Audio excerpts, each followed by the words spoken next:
प्यारे दोस्तों, आज की कहानी रानी चिड़िया की है। एक जंगल में रानी चिड़िया अपनी बूढ़ी माँ टुनटुनी और पिता बबलू चुड़ा के साथ एक टूटे फूटे कच्चे मिट्टी के घर में रहती थी।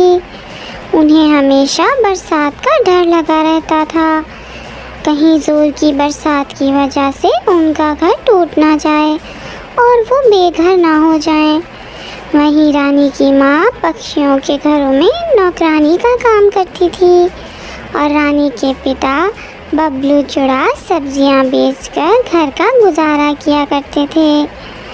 बबलू की जितनी भी कमाई होती थी उससे वो अपने घर का खर्चा और अपनी बेटी की पढ़ाई का खर्चा उठाया करते थे। एक दिन सब्जियां बेचते वक्त पतलू का मोटर से एक्सीडेंट हो जाता है और उसके पंख में चोट लग जाती है। बबलू चुड़ा तो उड़ भी नहीं पा रहा था। अब घर की सारी जिम्मेदारी रानी चिड़िया के कंधों पर आ गई थी। माँ, सब्जियाँ बेचने पर इतने पैसे नहीं हो पाते हैं जिससे हम पिताजी का इलाज करवा सकें। यहाँ तक कि एक वक्त का खाना भी ठीक से नहीं खा पा रहे हैं। मैं सोच रही हूँ कि मुझे पैसे कमाने के लिए जंगल की तरफ चले जाना चाहिए। अगर शहर में जाकर किसी के घर में नौकरानी का काम करूँगी तो मुझे लगता है कि सब्जियां बेचने से ज़्यादा अच्छे पैसे मिल जाया करेंगे। बेटी, तू सही कह रही है। तूने बहुत अच्छा फैसला लिया है। तू शहर के जंगल में जा, हमारी चिंता बिल्कुल मत करना। मैं अपना और तुम्हारे पिता का ध्यान रख लूँगी। फिर अगले ही दिन रानी शहर के जंगल के लिए निकल जाती है। शहर पहुँचते ही वो जाकर पक्षियों से काम मांगने लगती है। पूरा दिन भटकने के बाद रानी को कहीं काम नहीं मिलता। 2 दिन हो गए हैं, मुझे कहीं भी काम नहीं मिल रहा। यहाँ पर किसी की वो नौकरानी की ज़रूरत नहीं है। मेरे पास थोड़ा बहुत काम था, वो भी ख़त्म हो गया और इतने बड़े शहर में कैसे रहूँगी। और अगर मैं खाली हाथ वापस चली गई तो माँ को कितना बुरा लगेगा। तभी वहाँ पर एक बूढ़ा कबूतर पक्षी आता है। बेटी, मुझे बहुत ज़ोर से भूख है और प्यास लग रही है। क्या तुम मुझे खाने के लिए कुछ दे सकती हो? मेरे पास खाने के लिए कुछ भी नहीं है, सिर्फ 20 रुपए हैं। लेकिन कोई बात नहीं, आप ये पैसे ले लीजिए और इससे कुछ खा लेना। बूढ़ा कबूतर पक्षी को पैसे देकर रानी इधर उधर काम ढूंढने लगती है। कुछ देर चलने के बाद रानी को एक बच्चा दिखाई देता है। दीदी, मेरे नाना जी बहुत बीमार हैं, मुझे उनके लिए दवा लेनी है। क्या आपके पास कुछ पैसे होंगे? मेरे पास अब सिर्फ 30 रुपए ही बचे हैं जो मैंने अपने लिए बचाए थे। पर कोई बात नहीं, इसे तुम रख लो और अपने नाना के लिए दवाई खरीद लेना। दीदी, आप हमारे साथ हमारे छोटे से घर में चलोगी? हम अकेले अपने नाना को डॉक्टर के पास नहीं ले जा सकते। फिर रानी चिड़िया उस बच्चे के साथ उसके घर चली जाती है। तभी वो बच्चा और उसका नाना परी के रूप में बदल जाते हैं। बेटे, हमें एक ऐसे पक्षी की तरह एक दिल पक्षी हो, क्या तुम हमारी मदद करोगी? हाँ, बताएं, मैं आपकी क्या मदद कर सकती हूँ? मैं यहाँ पर सैर करने आई थी, तब ये जादूगर चील ने मुझे कैद कर लिया। बड़ी मुश्किलों से मैंने अपनी जान बचाई। मेरी सारी जादुई शक्तियाँ हमारी छड़ी में होती हैं। जब मेरी जादूगरनी से लड़ाई हुई तब मैंने अपनी जादुई छड़ी जादुई आम के घर में छुपा कर रख दी।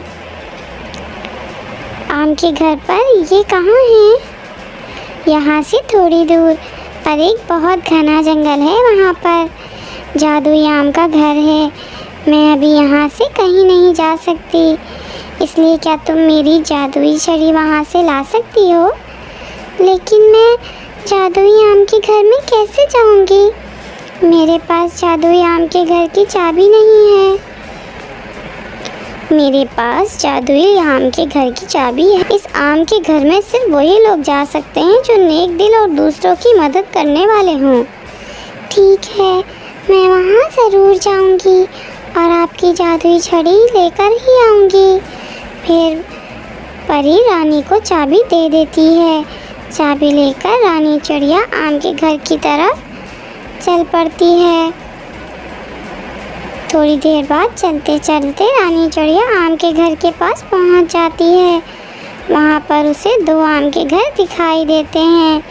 पहला आम का घर उससे बोलता है, अगर तुम मेरे घर में आओगी तो तुम्हें मेरे घर में बहुत सारे सोने के सिक्के मिलेंगे, जिन्हें बेचकर तुम बहुत अमीर हो जाओगी, जिससे तुम आलीशान घर खरीद सकती हो और मैं तुम्हें जादुई घर भी दूंगा।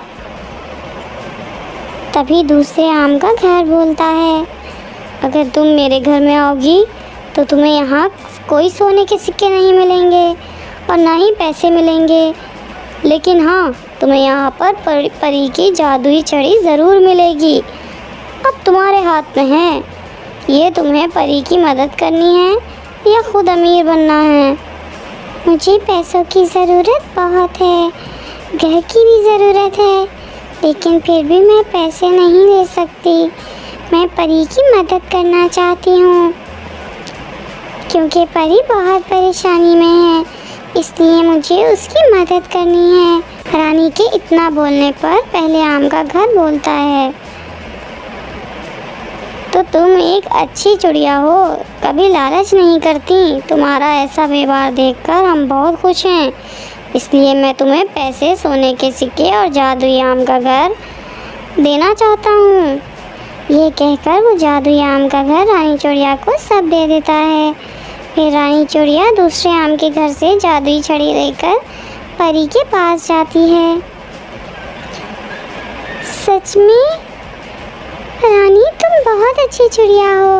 अगर तुम्हारी जगह कोई और चिड़िया होती तो वो धन दौलत को चुनती, लेकिन तुम धन दौलत के लालच में नहीं आई। अगर तुम चाहो तो मैं कोई भी एक इच्छा पूरी कर सकती हूँ तुम्हारी। परी जी, मुझे अब और कुछ नहीं चाहिए, क्योंकि जादुई आम के घर ने मुझे सब कुछ दे दिया है जिसकी मुझे ज़रूरत थी। उन्होंने मुझे आम का जादुई घर दिया है। बस अब आप मुझे मेरे घर पहुंचा दीजिए। रानी चिड़िया के इतना कहते ही परी अपनी छड़ी से रानी को उसके घर पहुंचा देती है। रानी, मेरी बच्ची आ गई तू। अरे, तुझे इतने सारे सोने के सिक्के और पैसे किसने दिए?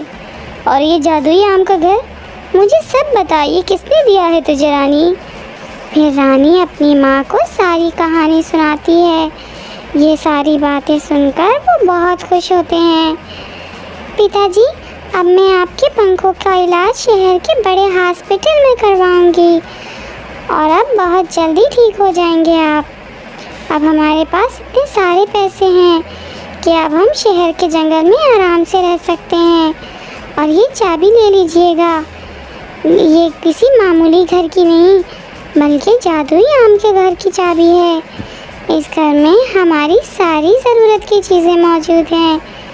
उसके बाद रानी अपने परिवार के साथ हंसी खुशी आम के घर में रहने लगती है।